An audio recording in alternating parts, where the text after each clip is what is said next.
Yo, what's up mga kaibigan? Nalina tayo magkwentuhan na pag-usapan nga natin ang pag-angat ng Sacramento Kings ngayon. May 6 na magkakasunod na panalo sila at 7 sa huling 8 laro simula na magpalit sila ng head coach. Habang sa last 3 games naman ng Sacramento Kings ay out din nga si De'Aaron Fox at mas maganda nga ang nilalaro ng team na ito. Lalo na si Malik Monk na tila ba nakabelo na ipakita ang kanyang playmaking ability. Sa 3 games na wala si Fox ay may average si Malik Monk na 23.7 points, 3.6 rebounds, and 8.6 assists per game. Subalit ang malaking pinagkaiba ng opensa ng Sacramento Kings ngayong wala si De'Aaron Fox ay nagsisimula ang kanilang opensa kay Sabonis. Sa kanya nga ito umiikot. Kapag kasama niya nga si De'Aaron Fox ay parang Jokic and Murray lang sila. Subalit si Murray ang nagiging number 1 option instead of Jokic. Ngunit ngayon ngang wala si Fox ay hinahayaan nila si Sabonis na dumiskarte. At so far ay epektibo ito. Dahil tulad ni Jokic ay nagagawa niyang epektibo ang lahat gamit ang kanyang high basketball IQ.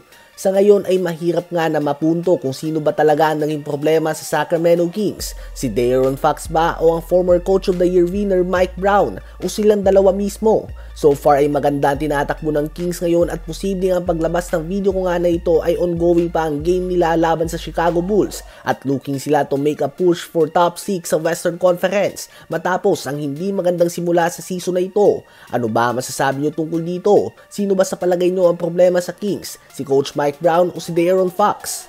Habang napag-usapan din nga natin mga kaibigan na matapos na ma-demote si Jusuf Nurkic mula sa pagiging starter at nilipat nga siya sa bench role matapos lamang ang 2 games kung saan naglaro siya ng total of 34 minutes. Ang sumunod nga mga kaibigan na 3 laro ng Suns ay hindi na siya binigyan ng kahit isang segundo man lang ng playing time kahit na healthy naman siya at walang injury. At ang pumalit nga sa kanyang pwesto ay si Mason Plumlee.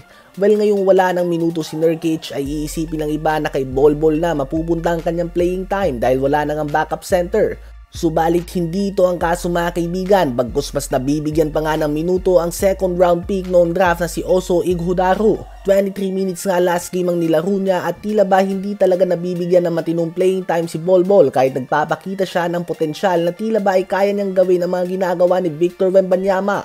Hindi din natin masasabi na hindi siya binibigyan ng pagkakataon dahil nabigyan na din nga siya ng pagkakataon mga kaibigan kahit na sa mga previous teams niya. At kung magaling nga talaga ay makikita naman yan ng coaches sa practice at mabibigyan ka ng playing time. Subalit si Bol Bol nga ay muling nababangko ngayong season. Kung hindi nga siya tinitrade ng mga team ay binabangko siya nito o kaya naman kinakat sa lineup despite having great potential. Ano ba sa palagay nyo ang dahilan kung bakit hanggang ngayon ay bangko pa rin si Bol Bol habang comparison sa kanya na si Wemby ay pang-4 na sa MVP ladder sa kanyang second NBA season?